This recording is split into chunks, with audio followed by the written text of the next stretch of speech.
What's up, my fellow comic book readers? Guys, today we're going to do a little bit differently than normal because my wife's not home to tell me to fix my hair and my beard. So, I did this. And then also, instead of doing like 3 or 4 quick reviews, I'm going to do a longer review today because I read 7 comic books this morning. And today, when I end my Twitch stream, if you didn't know, I'll be streaming from noon to 4 p.m. Eastern Standard Time on Twitch. BSolo86 if you want to come check me out. But when I end my stream, and we're going to be streaming Telltale Batman if you're interested. When I end my stream today, she's going to be at work till late tonight. More specifically, a work function, not work. But I have a lot of catching up to do, and my kids are going to be at school. I'm going to be at home alone with the dogs. Well, my mom, I'm giving y'all a lot of like personal information right now, but just know tonight when I end my Twitch stream, I'm going to binge read comics until Amanda gets home from work. So let's talk about comics. Yeah. We'll start off with Mad Cave Speed Racer number 8. Speed Racer got the girl, guys. If you've been following this, Trixie has, Speed Racer has been trying to impress her and trying to grab her, and she's been playing hard to get, but not really so hard to get. Speed Racer saves her from a gangster in this one, and great freaking issue. I love this issue. Definitely recommend it. If you're not already reading, I think it's Papos is writing this. Yeah, David Pepos. I'm probably still butchering his name. If you see this, David, I apologize. I got your first name right? But if you're not reading Speed Racer right now, man, go snag it. It's fantastic. Speaking of fantastic from Mad Cave, this is the finale of the Laser Drug Force in the Florida Hippopotamus Cocaine Massacre.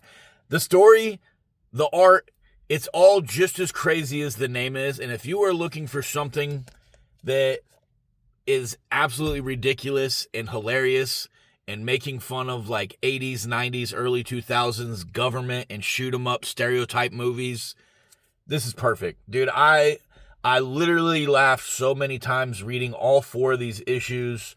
No rules are followed. People, get shot and live. People get shot and blow up. People get shot and say like, "Oh, I was shot in my lung. I need that to breathe." No shit, right? But it's just like that common sense stupidity that makes everything in here hilarious. And if you're looking for a palate cleanse, as they call it in the book readers world, and you just need something different and funny, pick this up, man. Can't go wrong with it. It's fantastic. Next up, we got Pretty Hate Machine. I was just recommending this to my buddy Russ. This is so cool, and it got brought up. Is this related to the 9 Inch Nails? I don't know. I don't know. But I will say this is crazy. For New Comic Book yesterday, I kind of explained what this is about. So what happens in this story is a kid loses his father, and then a demon comes around. Yesterday, I said the demon was his father. The demon is not his father. The demon is trying to convince the kid that what happened to his father is horrible, or who is responsible for what happened to his father. Because obviously his father dying is horrible, right? But the demon's trying to convince him that it was people that are close to him that killed his father. And the demon's trying to convince him that, no one loves him and he should kill these people and he should do this to himself and yada, yada, yada. And it's just, the art in this is very gory. I love it. It's not over the top gory. It's as gory as it needs to be. And it's fantastic. I would say this is more for like adults, or if you're an adult and you allow your kid to read it, no judgment here. I let my kids do stuff all the time that people are like, "Oh, you shouldn't do that." It's your choice. You're the parent, right? No bad decisions until they're like 25 and you find out you fucked up, right? But this is a fantastic comic. I definitely recommend it. So if you haven't started picking this up yet, it's only issue 2 right now. I definitely recommend it. All right, that's it for Mad Cave. We got our one vault read, and that's Nectar issue number 3.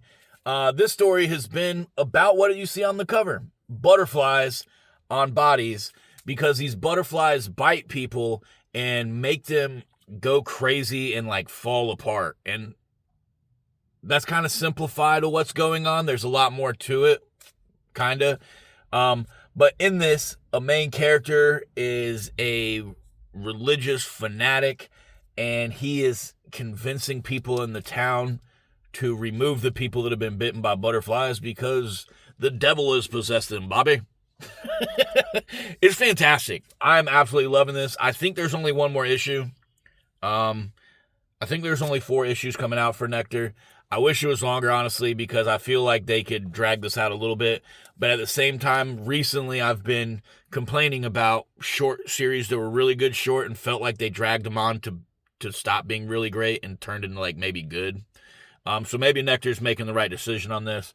But I am absolutely loving this. I'm glad everybody recommended it to me. And yeah, man, if you haven't started reading Nectar, it's another one you need to pick up.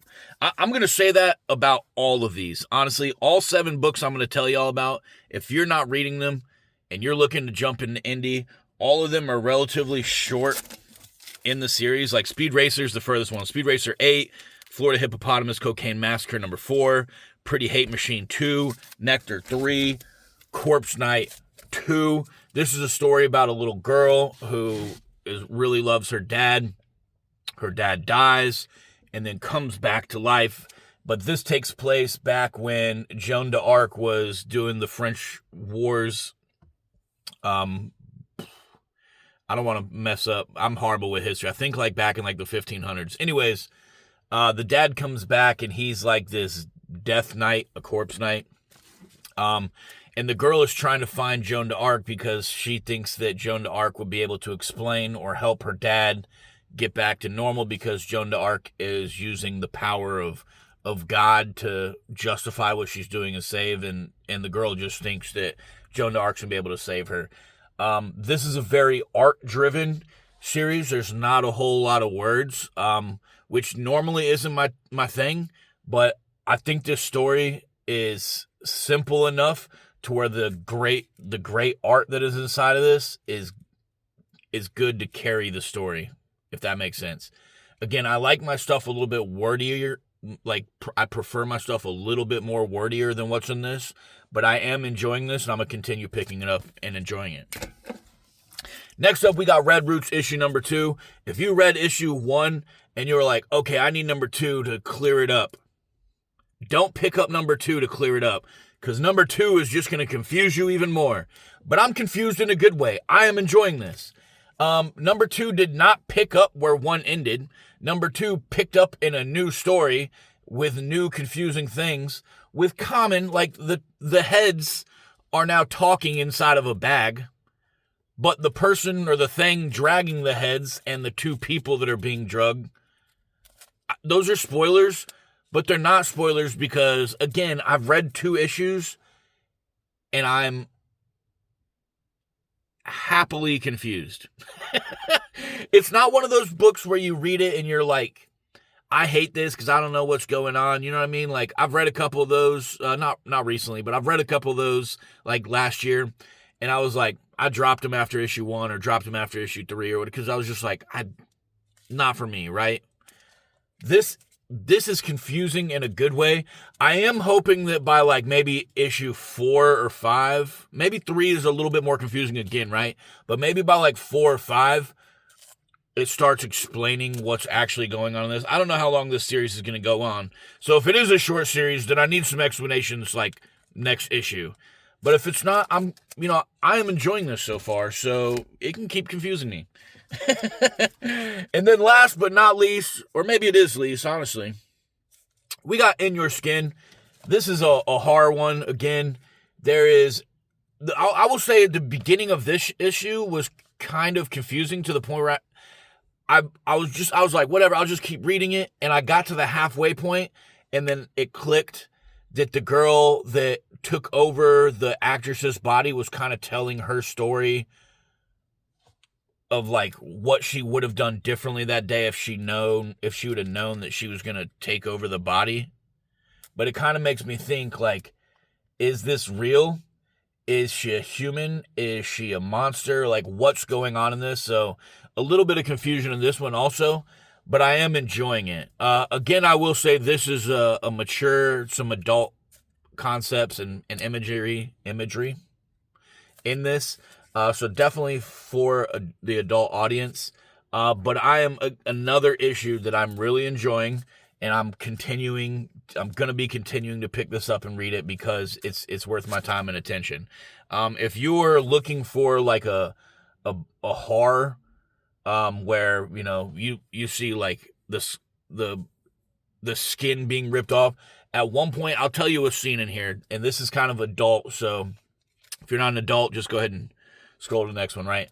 But she is inside of the body of the actress, and she goes to the actress's husband's house, and they've been fighting, but she goes in there with the intention of making love with him.